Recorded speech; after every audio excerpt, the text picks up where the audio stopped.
Te despiertas con el sonido de las campanas de la capilla resonando por los pasillos de piedra, sus voces de bronce llamando a los fieles a la oración matutina. Corre el año 1491 después de Cristo, y eres dama de compañía de la mujer más poderosa de la cristiandad, Isabel I de Castilla, reina de España. Tus pies descalzos tocan el frío mármol mientras recorres a toda prisa el Alcázar de Segovia, cargando una palangana de agua de rosas y sábanas frescas. El aire sabe a incienso y a algo más, algo agrio y orgánico que te revuelve el estómago. Te detienes fuera de los aposentos reales, escuchando la voz de la reina a través de las pesadas puertas de roble. Está rezando de nuevo, como lo ha hecho durante horas. Sus palabras suben y bajan como un río de latín, acentuadas por el suave susurro de las cuentas del rosario deslizándose entre sus dedos. Al entrar, la ves arrodillada ante un enorme crucifijo, todavía con la misma túnica de lino blanco que vistió hace 3 meses cuando Granada cayó ante las fuerzas cristianas. La tela, antaño pura como la nieve fresca, ahora luce las manchas amarillas de sudor, las manchas marrones de sangre de su autoflagelación y manchas más oscuras que no te atreves a contemplar. El olor te golpea como un puñetazo. Se mezcla con el incienso que arde en incensarios de plata, creando una mezcla nauseabunda de santidad y decadencia. Dejas la palangana y te acercas con cuidado, sabiendo que interrumpir sus devociones podría significar la cárcel o algo peor. Pero al acercarte, notas algo que te hiela la sangre. Unas diminutas motas oscuras se mueven por la tela manchada. Pulgas. Docenas de ellas, viviendo y reproduciéndose en los pliegues de su ropa sin lavar. Antes de sumergirte en estas historias olvidadas de supervivencia y sufrimiento, si te gusta aprender sobre las verdades ocultas de la historia, considera darle a me gusta y suscribirte para recibir más contenido como este. Y, por favor, comenta abajo para saber desde dónde nos escuchas. Me parece increíble que estemos explorando juntos estas historias antiguas de diferentes partes del mundo, conectados a través del tiempo y el espacio por nuestra curiosidad compartida por el pasado. La historia que acabas de descubrir no es del todo cierta, pero tampoco del todo falsa. Durante siglos, un mito persistente se ha aferrado a la memoria de Isabel I de Castilla, la feroz reina que unificó España y financió el viaje de Cristóbal Colón al Nuevo Mundo. Según esta leyenda, Isabel hizo voto sagrado de no cambiarse nunca la ropa interior hasta que Granada, el último bastión musulmán en España, cayera ante las fuerzas cristianas. El asedio duró 8 meses, y supuestamente también su ropa interior sin lavar. Algunas versiones de este relato afirman que usó la misma ropa interior durante 10 años. Otras insisten en que fue una reina española completamente distinta, quizás una de las monarcas Habsburgo posteriores, conocida por su extremismo religioso y sus peculiaridades físicas. Los detalles cambian como arena en el viento, pero la imagen central permanece, una mujer poderosa impulsada por una piedad fanática, que vive en una inmundicia que haría retroceder a un campesino. Los historiadores modernos, en gran medida, descartan esta historia como propaganda, una forma de santificar a Isabel como mártir de la fe o vilipendizarla como extremista religiosa, según los intereses del narrador. Pero el hecho de que una historia así pudiera surgir, difundirse y persistir durante más de 5 siglos nos revela algo profundo sobre el mundo que habitó Isabel, un mundo donde la línea entre la santidad y el horror era a menudo extremadamente delgada. Para comprender por qué este mito resulta tan creíble, debemos adentrarnos en la mentalidad medieval y examinar la extraña relación entre la suciedad, la divinidad y el poder en la España de finales del siglo XV. Debemos explorar una civilización donde el baño se consideraba no solo innecesario, sino también manifiestamente peligroso, donde la ropa interior era un talismán mágico, y donde las personas más poderosas de la tierra vivían en condiciones que horrorizarían a un albergue moderno para personas sin hogar. La España de la época de Isabel era una tierra atrapada entre 2 mundos. Los reinos cristianos habían pasado 7 siglos empujando lentamente a los gobernantes musulmanes hacia el sur, un proceso llamado la Reconquista, que culminaría con la conquista de Granada por Isabel en 1492 después de Cristo. Esta no fue solo una campaña militar, sino un choque cultural que moldeó todos los aspectos de la vida cotidiana, incluyendo los detalles más íntimos de la higiene personal. En los reinos islámicos de Al-Ándalus, el baño era tanto una obligación religiosa como un ritual social. Los baños públicos, llamados hammams, se extendían por todas las grandes ciudades. Los musulmanes se lavaban 5 veces al día antes de las oraciones. Y el Corán elogiaba explícitamente la limpieza como parte integral de la fe. Estos baños eran maravillas arquitectónicas, cámaras abovedadas llenas de piscinas climatizadas donde hombres y mujeres, en momentos distintos, pasaban horas sumergiéndose, frotándose y socializando. El agua se canalizaba mediante ingeniosos sistemas de tuberías y acueductos, muchos de los cuales databan de la época romana. Pero en los reinos cristianos que luego se convertirían en España, el baño conllevaba un terrible estigma.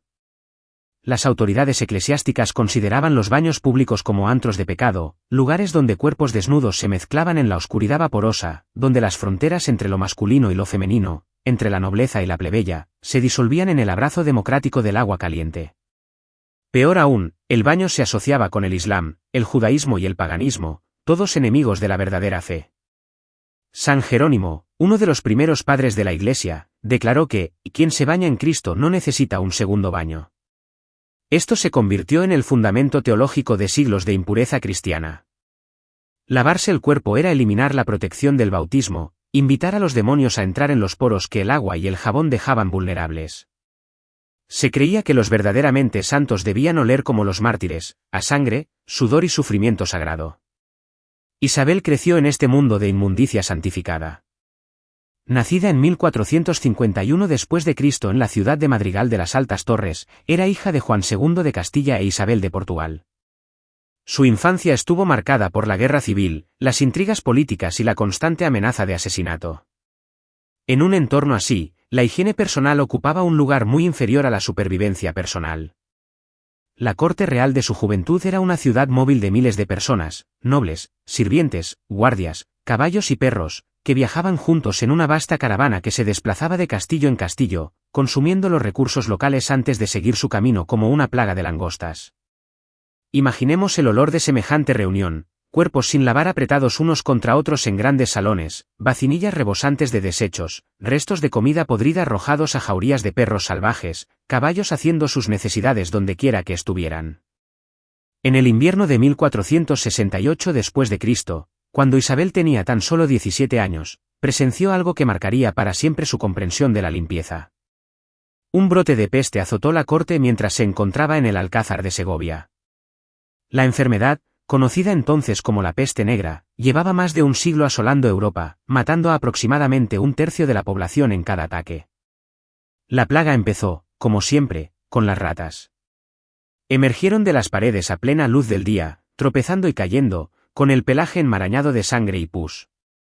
Luego llegaron las pulgas, en masas, buscando desesperadamente nuevos huéspedes mientras sus roedores portadores morían. En cuestión de días, los primeros humanos comenzaron a mostrar síntomas, fiebre, escalofríos y los característicos bubones, ganglios linfáticos inflamados que podían crecer hasta el tamaño de manzanas, llenos de sangre negra y corrupción. Isabel vio cómo sus propios sirvientes enfermaban, con el cuerpo cubierto de manchas oscuras que dieron nombre a la plaga. Vio a hombres fuertes reducidos a niños gimoteantes, llamando a sus madres mientras morían en charcos de sus propios excrementos. Los médicos de la corte, ataviados con sus extrañas máscaras con forma de pico, llenas de hierbas aromáticas, estaban indefensos ante la enfermedad. Prescribieron sangrías, purgas y oraciones, pero la muerte llegó de todos modos. Lo que más impactó a Isabella fue cómo la peste parecía perdonar a los miembros más sucios de la corte. Los sirvientes de cocina, cubiertos de grasa y restos de comida, se mantuvieron sanos.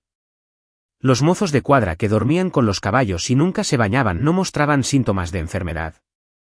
Pero los nobles que ocasionalmente se lavaban las manos y la cara morían en cantidades alarmantes. Esta observación, aunque basada en la coincidencia más que en la causalidad, reforzaría la creciente convicción de Isabel de que la limpieza no solo era innecesaria, sino potencialmente peligrosa. Los verdaderamente fieles, concluyó, debían confiar en la protección de Dios en lugar de remedios mundanos como el agua y el jabón. El contexto religioso de la época de Isabel hacía que esta lógica pareciera no solo razonable, sino también divinamente inspirada. Finales del siglo XV fueron una época de intenso misticismo en la cristiandad española. Santos como Catalina de Siena y Francisco de Asís fueron célebres por su deliberada aceptación de la suciedad y la degradación. Se dice que Catalina bebía pus de las heridas de los apestados, mientras que Francisco nunca se lavaba las manos después de tocar a los leprosos. Estos santos no padecían enfermedades mentales, como podrían suponer los observadores modernos. Seguían una sofisticada tradición teológica que consideraba el cuerpo como una prisión para el alma, una fuente de tentación y pecado que debía ser mortificado y reprimido. Cuidar el cuerpo, lavarlo, perfumarlo o adornarlo, era cometer el pecado de la vanidad, anteponer la comodidad física a la salvación espiritual. Esta filosofía alcanzó su forma extrema en la práctica de la autoflagelación, que Isabella abrazó con un entusiasmo aterrador. 3 veces por semana, se encerraba en su capilla privada y se desnudaba hasta la cintura, usando un látigo hecho con cuerdas anudadas. Se golpeaba la espalda y los hombros hasta que la sangre le corría por la piel, mezclándose con la suciedad y el sudor acumulados tras semanas sin bañarse. El dolor físico era solo una parte del ritual. El efecto psicológico era igualmente importante. Al convertir su cuerpo en una fuente de agonía en lugar de placer, Isabel creía acercarse a Cristo, quien había sufrido en la cruz por los pecados de la humanidad. La sangre que se secaba en su piel no era solo una prueba de su devoción, sino una barrera protectora contra la tentación y el pecado. Su ropa interior, las túnicas de lino que le quedaban más cerca de la piel, se convirtieron en depositarias de este sufrimiento santificado. Absorbían no solo su sangre, sino también su sudor, sus lágrimas y los diversos aceites y secreciones de su cuerpo sin lavar. Con el tiempo, estas prendas adquirieron un significado casi místico en la mente de Isabella. No eran solo ropa, sino reliquias, manifestaciones físicas de su viaje espiritual. El mito específico sobre el voto de Isabel sobre la ropa interior se relaciona con el asedio de Granada, que comenzó en abril de 1491 DC. Esta sería la batalla final de la Reconquista, la prueba definitiva de la fe cristiana contra la resistencia islámica. Mientras Isabel se preparaba para lo que sabía que sería una larga campaña, se dice que hizo un voto ante el altar de la Catedral de Córdoba: no se cambiaría su túnica de lino hasta que Granada cayera ante las fuerzas cristianas. Es imposible verificar si este voto se hizo realmente, pero refleja la mentalidad de la época. Los cristianos medievales y renacentistas solían hacer este tipo de pactos con Dios, prometiendo soportar ciertas dificultades a cambio del favor divino. Estos votos se consideraban contratos vinculantes, ejecutables bajo la amenaza de la condenación eterna. El asedio en sí fue una obra maestra de la guerra medieval. En lugar de intentar asaltar las imponentes murallas de Granada, Isabel y su esposo Fernando optaron por someter la ciudad por hambre. Construyeron una nueva ciudad llamada Santa Fe justo a las afueras de las murallas de Granada, con iglesias, mercados y edificios administrativos. Desde esta base, fueron estrechando poco a poco el cerco sobre la fortaleza musulmana. Durante 8 meses, Isabel vivió en Santa Fe, dirigiendo el asedio y manteniendo la moral de sus tropas. Si de hecho hubiera jurado no cambiarse de ropa interior, el desgaste físico y psicológico habría sido inmenso. La primavera y el verano españoles fueron brutalmente calurosos, con temperaturas que superaban los 38 grados. El aire estaba cargado de polvo, humo de las cocinas y el olor de miles de soldados sin lavar. Los relatos contemporáneos describen a Isabella durante este periodo como cada vez más demacrada y con la mirada hundida, con el rostro marcado por una intensidad sobrenatural. Pasaba la mayor parte del tiempo rezando, a menudo de pie durante horas ante un altar portátil en su tienda. Los visitantes comentaban que parecía emanar un olor extraño, no del todo desagradable, pero claramente orgánico, como a cuero viejo mezclado con flores secas. Las pulgas que supuestamente infestaban su ropa habrían sido más que una simple molestia. En la concepción medieval de las enfermedades, las pulgas no eran simples plagas, sino posibles vectores de corrupción sobrenatural. Se asociaban con el diablo, a menudo representado como una criatura pulguilla que emergía de las entrañas del infierno. Albergar pulgas era atraer la influencia demoníaca. Sin embargo, Isabel parecía acogerlas como instrumentos de prueba divina. Los efectos psicológicos de no lavarse durante mucho tiempo iban más allá de la simple incomodidad. Los médicos medievales, siguiendo las teorías griegas, creían que los aceites y secreciones naturales del cuerpo eran esenciales para mantener el equilibrio de los 4 humores: sangre, flema, bilis amarilla y bilis negra. Eliminar estas sustancias era provocar la enfermedad y la locura. El comportamiento de Isabel durante el asedio de Granada sugiere que podría haber estado experimentando lo que los psiquiatras modernos reconocerían como una forma de psicosis religiosa. Relató frecuentes visiones de santos y ángeles, afirmó oír voces divinas que dirigían su estrategia militar y se volvió cada vez más paranoica respecto a la lealtad de sus consejeros. Su negativa a cambiarse de ropa interior pudo haber sido tanto causa como síntoma de este estado mental. El contexto más amplio de la sociedad española hacía que el supuesto comportamiento de Isabel pareciera no solo aceptable, sino admirable. Por toda la península ibérica circulaban historias de santas que habían alcanzado la santidad mediante la autoprivación deliberada. Se dice que María de Santo Domingo, contemporánea de Isabel, nunca se lavó las manos durante 30 años, alegando que la limpieza era señal de debilidad espiritual. Se decía que otra mística, Catalina de Cardona, usó el mismo cilicio durante 40 años hasta que se cubrió de sangre y suciedad hasta el punto de poder mantenerse en pie por sí sola. Estos no eran casos aislados, sino parte de un movimiento cultural más amplio que equiparaba el sufrimiento físico con el progreso espiritual. La Inquisición española, establecida por la propia Isabel en 1478 después de Cristo, promovió activamente esta ideología para identificar a los verdaderos cristianos.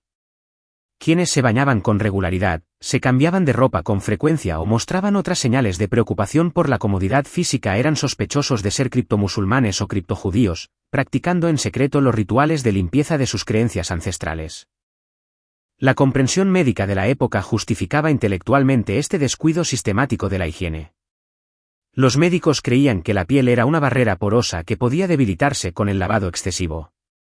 Enseñaban que ciertos vapores beneficiosos, incluidos los producidos por cuerpos sin lavar, podían proteger contra enfermedades, mientras que el aire frío que entraba por los poros limpios podía causar enfermedades. Esta teoría se vio reforzada por la observación práctica.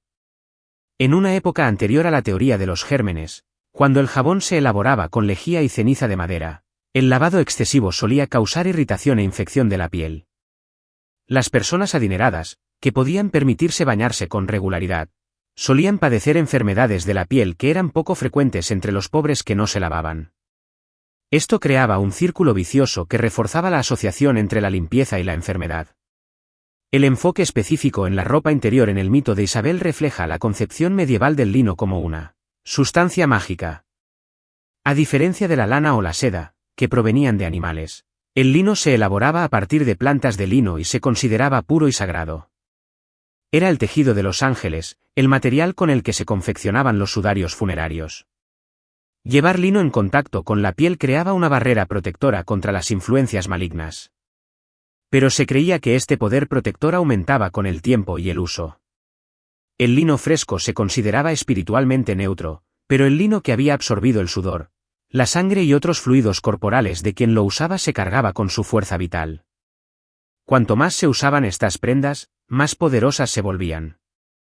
Esta creencia explica por qué los santos medievales solían usar las mismas túnicas de lino durante décadas, considerándolas reliquias sagradas. La corte de Isabel estaba repleta de reliquias de este tipo, ropa, rosarios y otros objetos que habían sido usados o tocados por figuras sagradas.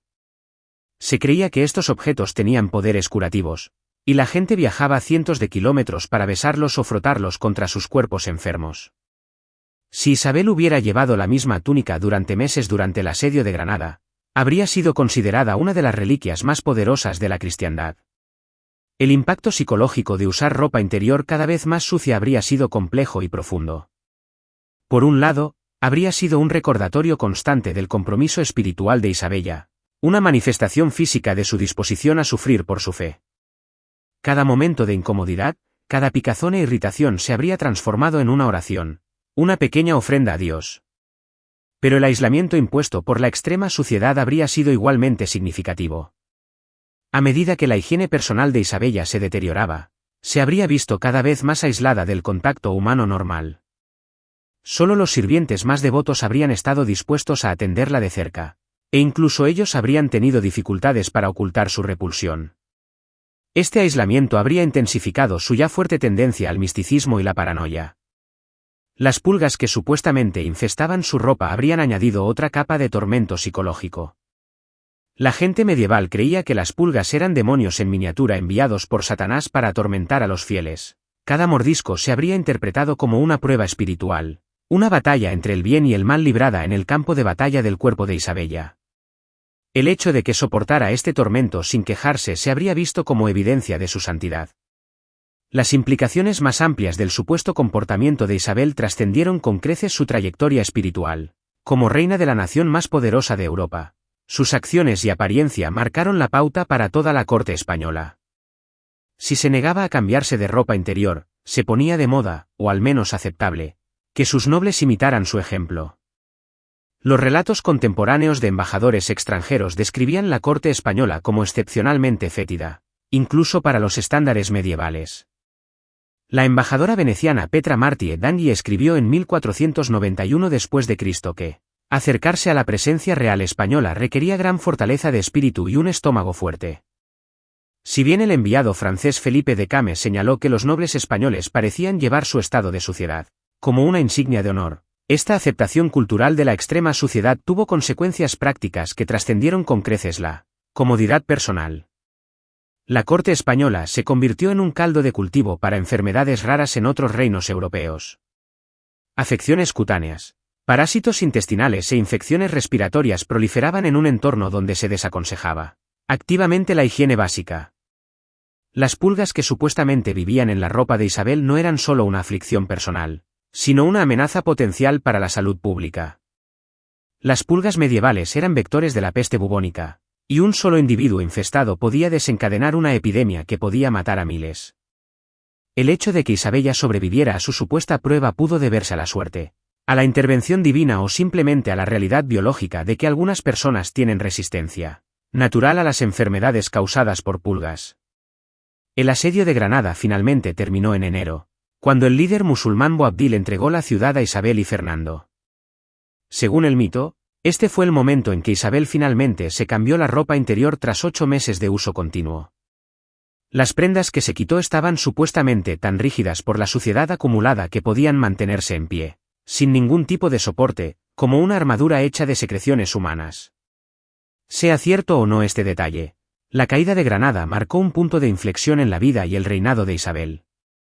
Concluida la reconquista, pudo dedicarse a otros asuntos, incluyendo el apoyo al viaje de Cristóbal Colón al Nuevo Mundo, que partiría tan solo 8 meses después. El mismo fervor religioso que supuestamente la llevó a usar ropa interior sin lavar pronto la impulsaría a difundir el cristianismo en las Américas, con consecuencias que transformarían el mundo entero. El mito del voto de Isabel sobre la ropa interior también refleja la compleja relación entre el poder y la pureza en la sociedad medieval. Que una reina se degradara deliberadamente mediante una impureza extrema era, paradójicamente, una demostración de su autoridad suprema. Solo alguien con poder absoluto podía permitirse parecer tan impotente. Solo alguien cuya posición era inexpugnable podía arriesgarse a tal vulnerabilidad. Esta dinámica es visible en muchos aspectos del comportamiento real medieval. Los reyes y las reinas a veces se vestían como campesinos, servían comida a los pobres o realizaban otros actos de humillación deliberada, pero siempre en circunstancias cuidadosamente controladas que, en última instancia, reforzaban su autoridad. La supuesta negativa de Isabel a cambiarse su ropa interior encaja perfectamente en este patrón, una demostración pública de devoción privada que sirvió para elevar su estatus espiritual, aunque degradara su condición física. Los aspectos de género de este mito son igualmente significativos. En la sociedad medieval, el cuerpo femenino se consideraba inherentemente sucio y peligroso, fuente de tentación y pecado que requería vigilancia y control constantes. Que una mujer aceptara deliberadamente esta suciedad significaba asumir su supuesta corrupción, transformarla de una fuente de vergüenza en una fuente de poder. La extrema impureza de Isabella también contribuyó a desexualizarla de una manera crucial para su supervivencia política. Como gobernante en un mundo dominado por hombres, necesitaba distanciarse de los roles y expectativas femeninas tradicionales, haciendo que su cuerpo resultara repulsivo mediante la negligencia. Creó una barrera protectora que le permitió ejercer como líder política sin verse reducida a un objeto sexual. La realidad práctica de la ropa interior medieval hace que el mito de Isabel la Católica resulte aún más inquietante cuando se examina en detalle. Las túnicas de lino que usaban las mujeres adineradas del siglo XV no eran prendas sencillas, sino complejas confecciones diseñadas para moldear y sujetar el cuerpo. Solían estar confeccionadas con múltiples capas de tela, con intrincadas costuras y cierres que retenían la humedad, las bacterias y los parásitos. Tras semanas o meses de uso continuo, estas prendas se habrían convertido en caldo de cultivo para diversos microorganismos.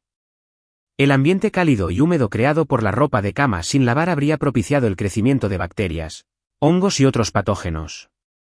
La picazón y el ardor causados por estos organismos habrían sido interpretados por Isabel como pruebas espirituales, evidencia de su creciente cercanía a Dios. Los mecanismos psicológicos que le permitieron soportar tales condiciones son similares a los observados en casos modernos de extrema devoción religiosa. La mente humana posee una capacidad extraordinaria para replantear el sufrimiento como significativo, para transformar el dolor en un propósito. La supuesta negativa de Isabella a cambiarse de ropa interior no era simple masoquismo, sino una sofisticada forma de condicionamiento psicológico que le permitía obtener satisfacción espiritual del malestar físico. El contexto europeo más amplio de finales del siglo XV ayuda a explicar por qué un comportamiento tan extremo no solo se toleraba, sino que se celebraba. Esta fue una época de intensa agitación religiosa y política, en la que las certezas tradicionales se vieron cuestionadas por nuevos descubrimientos e ideas. La Reforma protestante aún estaba a décadas de distancia, pero la Iglesia católica ya luchaba por mantener su autoridad ante las crecientes críticas y la corrupción.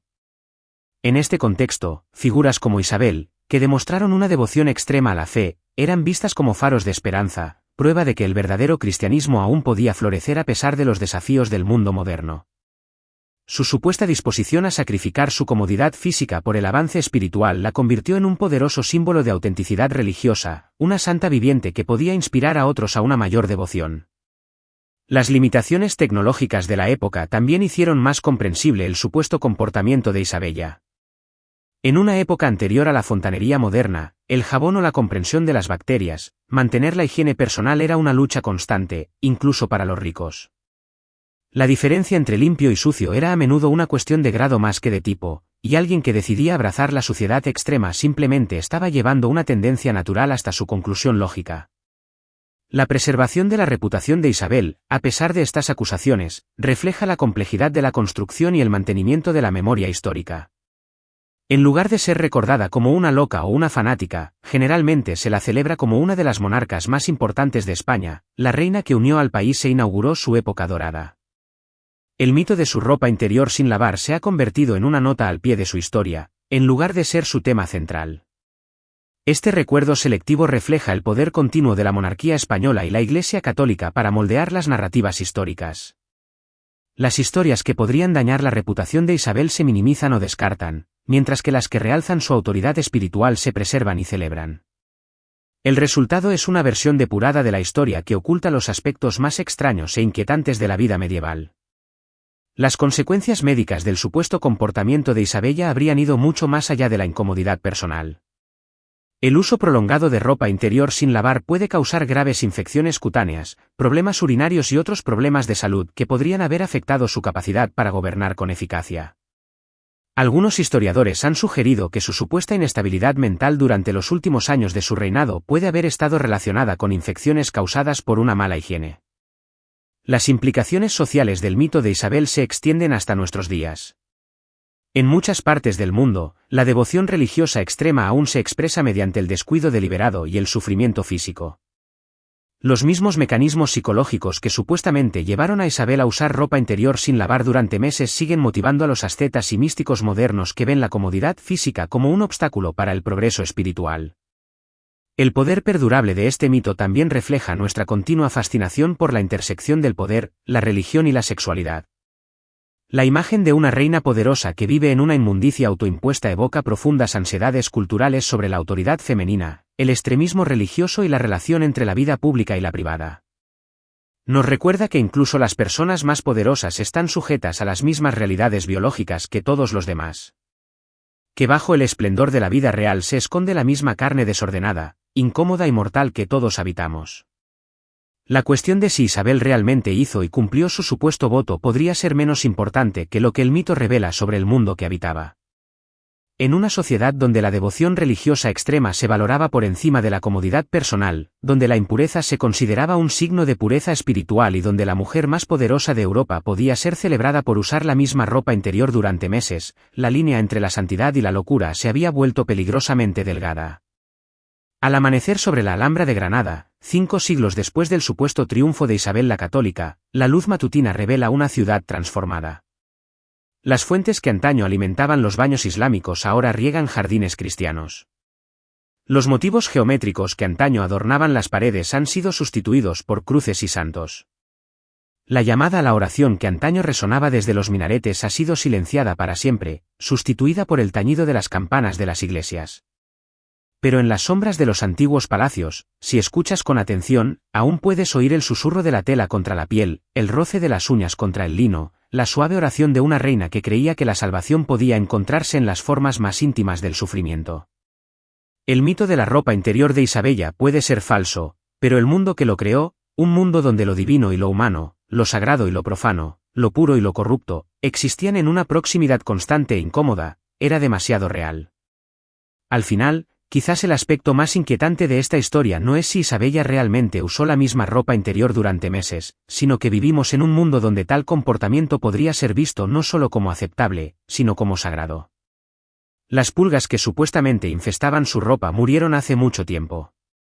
Pero las ideas que les permitieron prosperar, la creencia de que el sufrimiento físico conduce al progreso espiritual, que la limpieza es una forma de vanidad, que el cuerpo es un enemigo que hay que vencer en lugar de un templo que honrar, siguen moldeando nuestro mundo de maneras sutiles y profundas. La reina, que quizá nunca se haya cambiado la ropa interior, nos recuerda que la historia no es solo una colección de fechas y batallas, sino un registro de elecciones humanas, creencias humanas y cuerpos humanos que vivieron y murieron en condiciones que hoy serían inimaginables para nosotros. Su historia, sea verdadera o falsa, abre una ventana a un mundo donde la mujer más poderosa de Europa podría ser celebrada por aceptar las mismas condiciones que hoy nos horrorizarían, y donde la línea entre la devoción y la degradación no estaba trazada por la razón o la comodidad, sino solo por la fe.